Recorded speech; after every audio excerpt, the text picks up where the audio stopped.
हाज़रीन तुहाडी खिदमत च कुछ बैत हाज़र ने। बैत की ने ये पंजाबी दे फर्दियात समझो।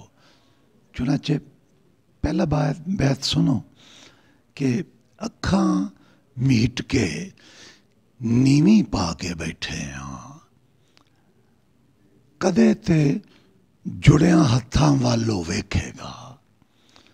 अखां मीट के नीवी पा के बैठे हाँ, कदे ते जुड़िया हत्थां वालों वेखेगा।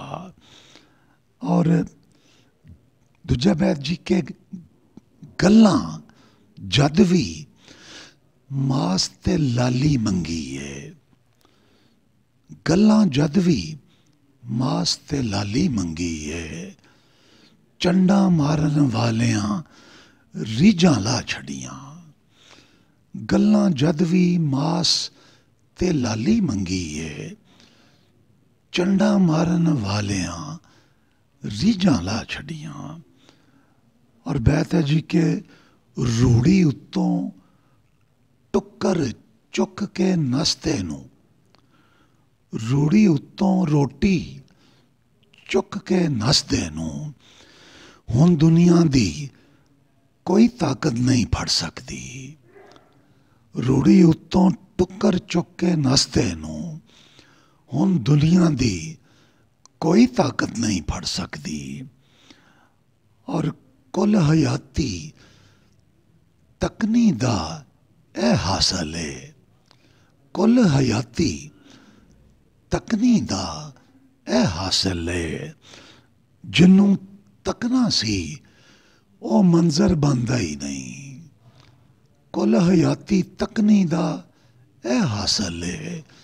जिन्नू तकना सी ओ मंजर बनदा ही नहीं। और मैं ते तेरा कदे भी फायदा नहीं कीता। तू क्यों मेरा चम उधड़ी जाना है। मैं ते तेरा कदे भी फायदा नहीं कीता। तू क्यों मेरा चम उधड़ी जाना है। और तगड़े मैनू कुटिया कुट के छड़ दिता। तगड़े मैनू कुटिया कुट के छड़ दिता। माड़े ने फिर तंजां विचों लब लईयां।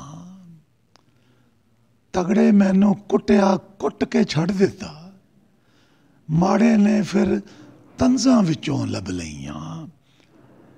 और इन्हां विच मैं गिरियां वाड़न लगा वां।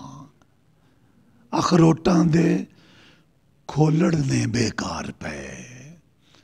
इन्हां विच मैं गिरियां वाड़न लगा वां। अखरोटां दे खोलड़ ने बेकार पे।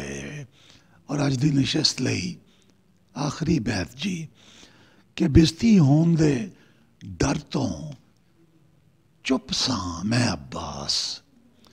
बिस्ती होण दे डर तो चुप सां मैं अब्बास। उन्ने पारो इस तरह भी कर छड्डी।